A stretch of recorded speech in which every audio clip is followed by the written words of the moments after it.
Ainza versus Padua. The sequence of my presentation are as follows. Facts of the case.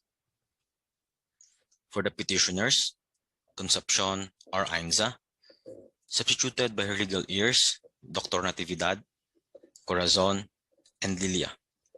For the respondents, spouses Antonio Padua and Eugenia Padua, respectively. Concepcion alleged that respondent spouses, Eugenia and Antonio, owned the lot with an unfinished residential house sometime in 1987. She bought one half of an undivided portion of the property for 100,000 pesos. No deed of absolute sale was executed to evidence the transaction, but cash payment was received by the respondent and the ownership was transferred to Concepcion through physical delivery to her attorney-in-fact and daughter. Concepcion authorized Natividad and the latter's husband to occupy the premises and make improvements on the unfinished building.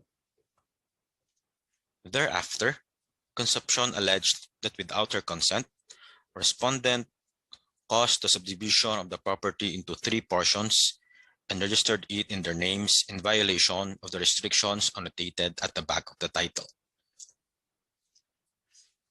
The regional trial court rendered judgment in favor of Concepcion. On appeal by the respondents, the Court of Appeals reversed the decision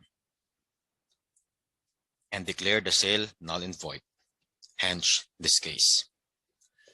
Now our issue here is whether or not the contract of sale of the real property is legal and binding. For our ruling, the Supreme Court upheld the ruling of the lower court that the sale between Eugenia and Concepcion was then consummated.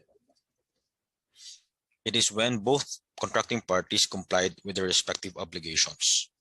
Eugenia transferred possession by delivering the property to Concepcion, who in turn paid the purchase price.